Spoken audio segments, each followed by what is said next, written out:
Olá, alunos do terceiro ano. Aqui quem fala é o seu professor de Física, Wesley.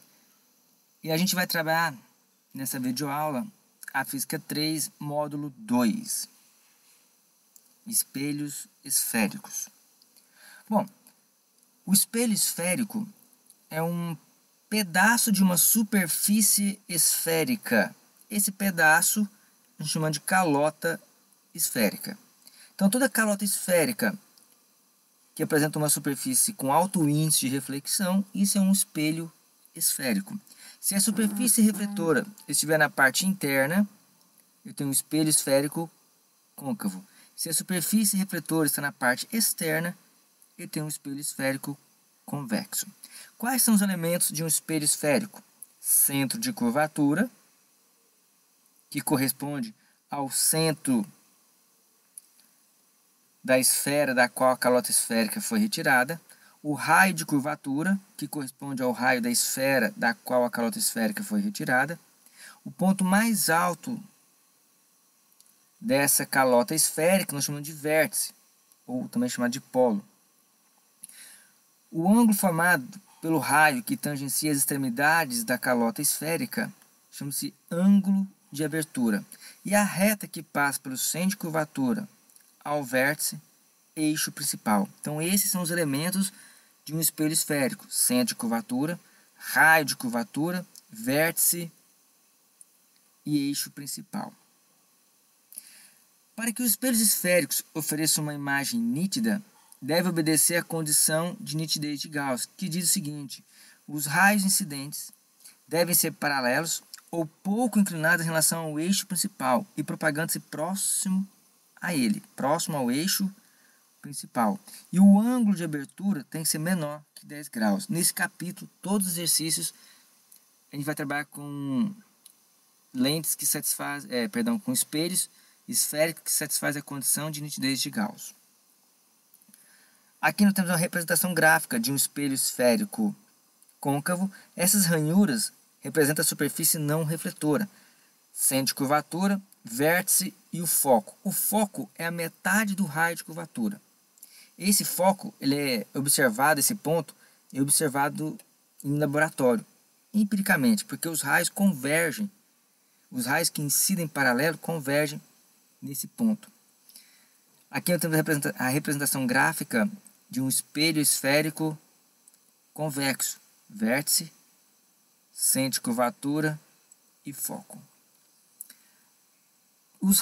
Para você construir geometricamente a imagem conjugada para um espelho esférico, seja ele côncavo ou convexo, nós precisamos do cruzamento dos raios refletidos ou o cruzamento do prolongamento dos raios refletidos. Então, a imagem é formada pelo cruzamento dos raios refletidos, tendo uma imagem real, ou pelos seus prolongamentos, uma imagem virtual. Então, para construir geometricamente a imagem conjugada para um espelho, eu preciso do cruzamento de raios notáveis. E para isso, nós vamos estudar os raios notáveis. Por que se chama de raios notáveis? Porque você conhece a trajetória dos raios refletidos. Temos 4 raios notáveis. Para o espelho côncavo, todo raio que incide paralelo ao eixo principal, ele é refletido passando pelo foco. Segundo raio notável, todo raio que incide no espelho esférico passando pelo foco, ele é refletido paralelo ao eixo principal. Terceiro raio notável, todo raio que incide sobre o vértice, ele é refletido simetricamente em relação ao eixo principal. Se o raio incidente forma um ângulo alfa com o eixo principal, o raio refletido vai formar também um ângulo alfa. Quarto raio notável, todo raio que incide passando pelo centro, ele é refletido sobre si mesmo, do jeito que vai e volta. Para os espelhos convexos, todo raio que incide paralelo, ele é refletido de forma que o seu prolongamento passe pelo foco. Todo raio que incide de forma que o seu prolongamento passe pelo foco é refletido paralelo ao eixo principal. Todo raio que incide sobre o vértice, ele é refletido simetricamente em relação ao eixo principal.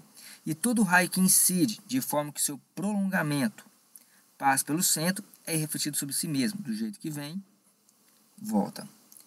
De novo, por que é importante saber os raios notáveis? Para você construir geometricamente a imagem conjugada com o espelho côncavo e pelo espelho convexo. Basta de 2 raios notáveis.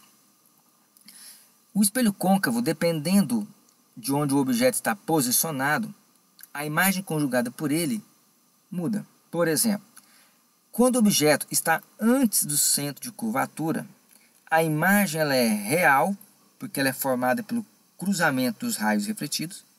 Ela é invertida, veja que o objeto está no semiplano superior e a imagem está no semiplano inferior, ela está invertida. E ela é menor, possui comprimento menor do que o objeto. Portanto, quando o objeto está antes do centro de curvatura, a imagem é real, invertida e menor. Se o objeto está posicionado no centro de curvatura, a imagem ela é real, ela é invertida e do mesmo tamanho do objeto. Se o objeto é colocado entre o centro e o foco, a imagem ela é real, invertida e maior que o objeto. Se o objeto é colocado sobre o foco, a imagem é imprópria, não há formação de imagem. Se o objeto está entre o foco e o vértice, veja que os raios refletidos não vão se cruzar. Mas se você fazer o prolongamento dos raios refletidos, eles vão se cruzar. Então a imagem é virtual, direita, porque a imagem está no mesmo semiplano, tem a mesma orientação do objeto, e maior. Para o espelho convexo, independente da posição do objeto, a imagem conjugada é sempre virtual, direita e menor. Então, para você construir geometricamente a imagem conjugada para os espelhos planos e convexos, nós usamos os raios notáveis, pelo menos 2 raios notáveis. Mas nós podemos determinar as características da imagem conjugada para um espelho esférico analiticamente, através de fórmulas. Para isso, nós vamos utilizar, eu não coloquei aqui, mas nós sabemos, o referencial de Gauss. E nesse referencial de Gauss, no vértice nós associamos um sistema de coordenadas. O eixo das ordenadas ele é orientado como ascendente, ou seja, na parte superior é positiva, na parte inferior é negativa. E a orientação, o sentido positivo do eixo das abscissas é sentido contrário ao da luz incidente. Veja esse desenho. Nós vamos chamar de O a altura do objeto, I a altura da imagem, P a distância do objeto ao vértice do espelho esférico. Como esse espelho, o ângulo de abertura é bem pequeno, eu não vou falar em relação ao vértice do espelho, vou falar em relação ao espelho. E P' é a distância da imagem ao espelho. F é a distância focal, é a distância do foco ao vértice. Lembre-se que a distância focal é o raio de curvatura sobre 2. A equação dos pontos, a equação conjugada de Gauss relaciona essas 3 grandezas: distância focal, distância do objeto ao espelho e P', distância da imagem ao espelho. Lembrando que a distância focal é o raio de curvatura sobre 2. Se P' for positivo, maior do que 0, a imagem é real. Se a distância da imagem ao espelho for positiva, a imagem é real.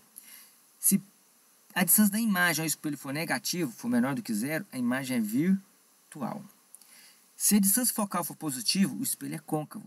E se a distância focal for negativa, o espelho é convexo. Essa regra de sinal vale para um referencial gaussiano. Aumento linear transversal é indicado pela letra A. Aumento linear transversal. E essa grandeza adimensional, ela mede quantas vezes a imagem é maior ou menor do que o objeto, em relação ao comprimento mesmo.